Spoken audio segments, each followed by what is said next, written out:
Mwanzo sura ya 8 mstari wa 22 anasema, muda nchi idumupo, majira ya kupanda na mavuno, wakati wa baridi na wakati wa hari, wakati wa kaskazi na wakati wa kusi, mchana na usiku kamwe havitakoma. Kichwa cha somo: shukrani kwa uangalizi wa Mungu. Ujumbe: tunamshukuru Muumba na chanzo cha wokovu wetu. Wapendwa, ni ibada ya shukrani, tukimshukuru Mungu kwa uangalizi wake, tukimshukuru Mungu kwa upendo wake, tukimshukuru Mungu kwa makuu na makubwa ambayo ametutendea katika maisha yetu. Amekupa afya, amekupa uzima, amekupa familia, umepata riziki ya mezani, umepata ajira, wewe unao watoto na mume, una mke. Ni sababu za kutosha kumshukuru Mwenyezi Mungu. Kwa hivyo tunapokusanyika asubuhi ya leo, tunatafakari ukuu wa Mungu katika maisha yetu, alafu tunampa kwanza mioyo yetu, tunampa tena shukurani ya vile ambavyo ametupatia. Wanapenda kusema kwamba hatutoi kwa sababu mifuko yetu, akaunti zetu zimejaa, zimetuna, lakini tunatoa kwa sababu yeye ametupatia sisi. Ametupa kikubwa ambacho ametupa, lakini sisi tunamtolea kidogo ambacho tuko nacho. Hatutoi kwa sababu tuna mamilioni ya hela, lakini tunatoa kwa sababu tulicho nacho ni yeye Muumba na Mungu wetu aliyetupa. Somo la leo linatokana na kisa baada ya gharika, kipindi cha Nuhu na safina. Miaka mingi sana baada ya uumbaji, dhambi ilienea duniani, uasi ukawa ni mwingi sana. Watu, watoto, vijana na wazee wakamsahau Muumba wao na wakatenda dhambi mbele za Mungu. Mungu akagairi na Mungu akajutia. Kwa nini niliumba mwanadamu? Na akawa na maamuzi ya kuiangamiza dunia, na ndicho alichokifanya. Kwa hapa tunamuongelea Mungu jemedari wa vita. Kwa hapa tunamuongelea Mungu Bwana wa majeshi. Ikatokea kulikuwa na mwanaume mmoja aliyekuwa mkamilifu mbele za Mungu, mwenye haki, na akapata kibali mbele za Bwana. Jina lake aliitwa Noa, au tunamuita Nuhu. Mungu akanena na Nuhu akamwambia, nitaiangamiza hii dunia niliyoiumba. Dhambi imezidi, lakini wewe umepata kibali mbele zangu. Wewe umekuwa mtu mwenye haki, sitakuangamiza wewe na familia yako. Alikuwa na watoto wake watatu, Jafet, Ham na Shem, na mke wake. Na watoto wake, kila mtoto alikuwa na mke. Kwa hivyo Noa alikuwa na wakaza wanaye watatu na watoto wake. Jumla ya watu ambao Mungu aliwanusuru kipindi cha gharika walikuwa ni watu 6. Mungu anapomwambia Nuhu kwamba nitayaribu na kuiangamiza dunia, Nuhu alikuwa shazeeka. Wale watu wa enzi zao, baba zetu wa imani, walikuwa na uwezo wa kuishi maisha marefu sana. Stori ya miaka 120 ilikuwa haijaongelewa. Miaka 70 ilikuwa haijaongelewa. Miaka 80 ya shida na tabu ilikuwa haijaongelewa. Nuhu mwenyewe anaambiwa hivyo na Mungu, alikuwa na karne 5, miaka 500, yani kavunja kalenda ya kwanza mpaka kalenda 500. Mimi leo nisingependa kukutana na mtu mwenye umri wa miaka 500. Nadhani atakuwa anatisha. kama wa miaka 80 na akikutana na mtoto mdogo anaanza kulia. Sembuse wa miaka 500. Nisingependa kukutana na mtu wa huo umri, kwa sababu huyo angekuwa ni yani, ukimwangalia uso haufanani. Lakini enzi zao wale walikuwa ni wanaume wa kazi. Nuhu na umri wa miaka 500 anachukua nyundo na misumari, anaanza kutengeneza safina. Baba yako mwenye miaka 80 kamwambia aende shambani leo hii. Babako mwenye miaka 100 kamwambia ni kipindi cha kuvuna, basi aende akasaidie. Kwanza aoni, ni wakushikwa mkono. Akiteremka ngazi analalamika, akipanda ngazi analia. Lakini Nuhu, mzee wa miaka 500, Mungu akamwangalia akaona, huyu ni mtu wangu huyu, nitengenezeni safina. Na mpaka kipindi gharika inaanza kunyesha, mvua zinaanza kunyesha, Nuhu ana umri wa miaka 600. Wewe unaweza ukapiga mahesabu. Ilichukua Nuhu na wanaume wake, watoto wake, nafikiri wao walikuwa ni wazee pia, 3 wazee ambao walikuwa wana watoto, ndio shida sasa, na wanawake zao wote wakasaidiana kujenga safina. Miaka 100 ikakamilika. Wakati huo Nuhu anawaambia wanadamu, jamani, njoeni tujenge safina, njoeni tusaidiane katika ujenzi. Wakamuuliza Nuhu, mnajenga safina kwa ajili gani? Akawaambia, Mungu ameniahidi na amesema kwamba mvua zitanyesha na atayaribu nchi hii, dunia tayaribu kwa gharika. Sasa wapendwa, niwaambie kitu kimoja. Zamani kulikuwa hakunyeshi kama leo. Mvua zilikuwa zinyeshi kabla ya gharika. Tangia kipindi cha Adamu mpaka Nuhu, mvua ilikuwa inyeshi. Wanadamu walikuwa wakilala, wakiamka asubuhi wanakutana na unyevu tu umefunika uso wa dunia. Kwa hivyo Nuhu anawaambia kutanyesha. Nuhu alionekana mtu ambaye amekosa fahamu, mtu ambaye amechanganyikiwa. Kutanyeshaje? Hatujawahi kuiona hiyo unayoita mvua. Sasa wewe unatutishia itanyesha na itakuwa ni gharika, mafuriko.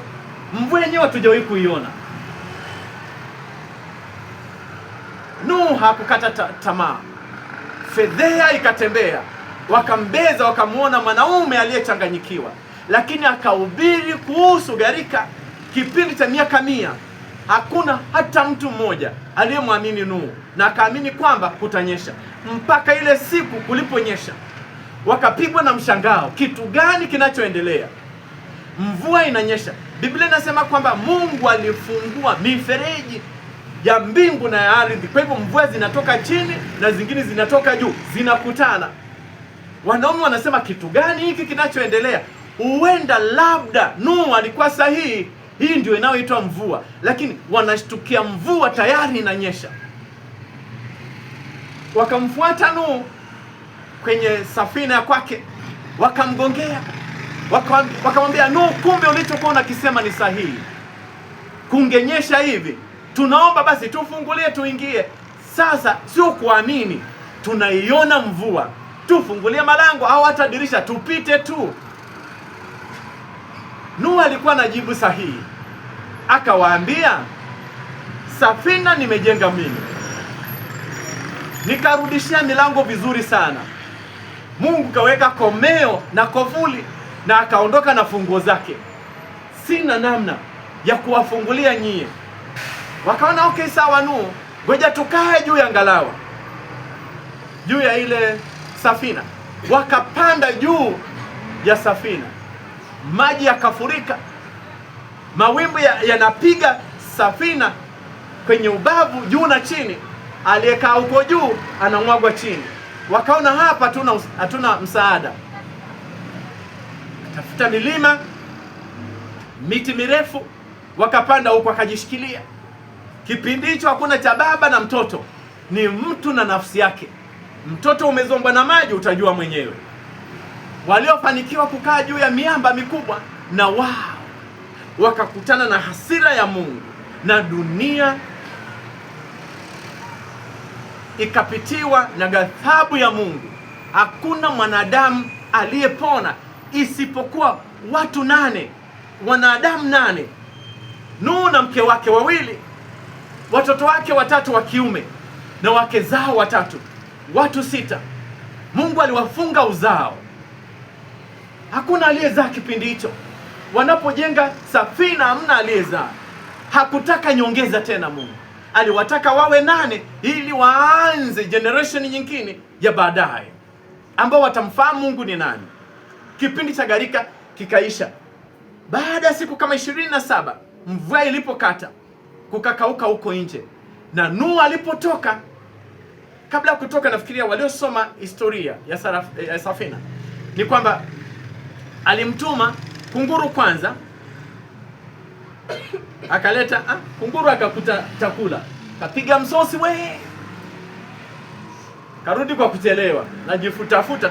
Metumu unajifutafuta tu wakati unatakiwa ulete majibu. Akamtuma njiwa, njiwa kaenda mazima, hakurudi tena. Nuhu akajua, utakuwa huko nje kuna heri. Akafungua dirisha, akaangalia, akaona kina cha maji kimeshuka. Wakaruhusiwa na Mungu kutoka. Alipotoka, alichokifanya ndicho tunachokifanya siku ya leo. Akatengeneza madhabahu. Alipotengeneza madhabahu ni kwa agizo la Mungu. Akatafuta dhabihu ndani ya safina. Akachukua ndege wa kuteketeza na wanyama, kwa sababu aliambiwa azidishe idadi ya wale watakatifu watakaotolewa. Alipokuwa anawaingiza 2 kwenye safina, cha kwanza alipotoka kwenye gharika na alipotoka nje tu ya safina, ni kipindi cha kutoa dhabihu ya shukurani kwa uangalizi wa Mungu. Dunia imesafishwa yote, umebaki wewe kama wewe ni wa kike na mwanako, alafu na watoto wenu na wake zao. Mungu amekuwa mwaminifu kiasi gani kwenu?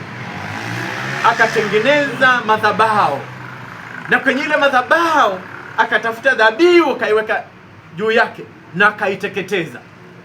Nafurahia nilipokuwa nasoma Biblia, inaniambia kwamba Mungu akiwa mbinguni alipata harufu nzuri ya dhabihu ya shukrani ya Nuhu. Akaangalia kitu gani kinachoendelea, akakumbuka kuna mtu wake mwenye haki anayetoa dhabihu muda ule, na harufu ya ile dhabihu imenifikia, manukato yale yamenifikia nikiwa kwenye kiti changu cha enzi. Akasema, ninaweka agano sasa kati yangu mimi na Nuhu kwa ajili ya wanadamu watakaozaliwa baada ya Nuhu. Ndio somo la leo linatokea pale. As long as dunia itakuwepo, mimi kama Mungu, alafu Mungu anaweka agano, anaapa kwa jina lake yeye mwenyewe, mimi kama Mungu, as long as dunia itakuwepo, upepo utavuma, kutakuwa na vipindi vya baridi na vya joto, basi usiku utakuwepo na mchana utakuwepo, havitakoma. Sitaiangamiza dunia tena, sio kwa maji na kwa vyovyote vile. Sio kwamba Mungu amejifunza, hapana. Alijua anachokifanya ni kitu gani. Akaingia agano la kwanza kabisa. Mungu akuingia agano na Adamu baada ya uumbaji. Agano la kwanza ambalo tunaliona kwenye Biblia ni kati ya Mungu na Nuhu. Yeye mwenyewe anasimama, kwa sababu Nuhu haelewi mambo ya agano yakoje. Mungu anasema, mimi sitofanya hiki. Mungu anatoa ishara, anamwambia Nuhu, tazama. Mungu kashusha upinde wa kwake, akamwambia, unauona huu upinde? As long as mimi nabakia kuwa Mungu, utakapoona ule upinde, ujue ni ishara kwamba sitaiangamiza dunia tena. Na wapa na ishara, na mpaka wa leo hii unaambiwa agano la Mungu na Nuhu ni agano la vizazi vyote mpaka na leo hii. Mwaka huu kipindi fulani nilibahatika kuona upinde wa mvua, nikamkumbuka Nuhu na Mungu. Nilipoangalia nikasema, yes, Mungu alikuwa serious kwenye agano la kale aliposema sitaharibu nimeuona upinde kwa karne ya 21. Kipindi kile Mungu alisema, na leo Mungu amesimamia ahadi yake. Wapendwa akina kaka na akina dada, tunamshukuru Muumba na chanzo cha wokovu wetu, kwa sababu ni Mungu wa agano, Mungu anayekumbuka agano. Amesema, nitawaangalia nyie, nitawatunza, hata upite kwenye bonde la uvuli wa mauti, nitakuwa nawe. Ndicho anachosema Mungu. Je, ameshindwa? Dhambi ilizaa mauti kipindi cha Nuhu. Maasi na uovu wa wanadamu ulizaa mauti, na dunia ikafyekwa na kuteketezwa yote, isipokuwa familia ya Nuhu. Dhambi uzaa mauti, wanadamu waliteketezwa wote kipindi hicho. Lakini leo hii wapendwa, akina kaka na akina dada, tunao agano kupitia Yesu Kristo, agano la wokovu. Kama Nuhu alivyowahubiria wanadamu enzi hizo, na sisi leo hii tunawahubiria watu. Tunawaambia, jamani, kuna mbingu mahali, wapita njia, kuna jehanamu mahali, kuna uzima wa milele mahali, kuna kifo na kuteketea katika umilele baada ya uovu wa wanadamu. Hakuna mtu ambaye keshawahi kuiona mbingu, hakuna mtu ambaye keshawahi kujua jehanamu kukoje. Ndivyo ilivyokuwa kipindi cha Nuhu. Anawaambia mvua zitanyesha, wanaambia Nuhu, wewe mbona unao shida? Na leo hii watu wanatushangaa tukiwaambia kuhusu wokovu wa Yesu Kristo. Wanasema, mnatuambia kitu gani? Tunawahubiria injili ya Yesu Kristo baada ya kutawaza na kuwekewa mikono na mitume walioko hai. Wanaona ndio kabisa tumechanganyikiwa. Na mimi nawaambia, kwa kweli nimechanganyikiwa, kwa sababu najua hivi punde kutanyesha. Sitoacha kuijenga safina, sitoiacha hata kidogo. Sitaiacha injili ya Yesu Kristo ya wokovu, kwa sababu nina uhakika muda si mrefu angamio linakuja, mwisho wa hii dunia unakuja. Na baada ya pale, nani atakayebisha milango ya mbinguni na kumwomba malaika na Yesu Kristo, tufungulieni tuingie kwenye uzima wa milele? Wapo watakaolia na kusema, tulifukuza mapepo, tuliponya kwa jina lako, mbona majina yetu hayako kwenye kitabu cha uzima? Wapo, Biblia ina rekodi ilivyokuwa. Kama ilivyokuwa enzi za Nuhu, ndivyo itakavyokuwa kipindi mwana wa Adamu atakaporejea tena. Wapendwa, tunapofurahia ulinzi wa Mwenyezi Mungu, tunao kazi ya kueneza injili ya Yesu Kristo na kuwatangazia watu wokovu wa Yesu Kristo, ili wajonge, waje karibu na msamaha, waje karibu na Calvary, wapate msamaha na ondoleo la dhambi. Mungu ametukomboa sisi. Tuliyatenda maovu yote, lakini Nuhu alipoita, mbona tukaitika wapendwa, na tukabatizwa na tukawekewa mikono? Tunao sababu kipindi sasa kama hiki tumshukuru huyu Mwenyezi Mungu. Sadaka yetu kubwa kwa Bwana, dhabihu yetu kubwa kwa Bwana ni kulihubiri injili, ili tuwasaidie watu wengine ambao na wao hawajasikia neno la Bwana, ili wafikie maamuzi ya kumjua na kumpokea Bwana Yesu Kristo. Kwa hivyo wapendwa, akina kaka na akina dada, asubuhi ya leo tunao kila sababu ya kumshukuru Mungu. Ametuonekania, ametutendea, ametuokoa. Macho yetu sasa hivi yanaona kama ya Paulo. Tunauelewa wokovu ukoje. Tutamtolea Bwana ili kazi yake iendelee. Sisemi tutatoa kwa mafungu ya mamilioni na maelfu. Natamani tutoe cha kwanza kabisa, mioyo yetu tumtolee kama sadaka na dhabihu. Kwa kutoa shekeli na fedha na tukaukosa uzima wa milele, nani anayefaidi? Tunamtolea Mungu kwenye chombo cha sadaka kama ishara kwamba Bwana umetupatia na sisi tunarejesha kwako. Lakini mioyo yetu kwanza tunaitoa kwako kama dhabihu ya kuteketeza, ili ile harufu iliyomfikia Mwenyezi Mungu akiwa mbinguni jumuisho na sifa zetu na kumwimbia kwetu. Manukato yanapanda mbele za Mwenyezi Mungu, alafu anasema kitu gani kinaendelea pale Arusha? Kumbe kuna watoto wangu ambao wananitolea dhabihu. Kitu gani kinaendelea kwenye ile familia? Kumbe kuna watu wananisifu. Kumbe kuna watu wameleta mioyo yao kama sadaka ya kuteketeza. Kumbe kuna watu wametumbukiza kwenye chombo cha sadaka dhabihu na matoleo ya shukrani, ili tuuguse moyo wa Mungu, kwa sababu yeye ametupatia. Nimalize kwa kusema hatutatoa kwa sababu tunazo kwa wingi. Tutatoa kwa sababu Mungu ametupatia. Bwana alibariki neno lake sasa na hata milele. Amen.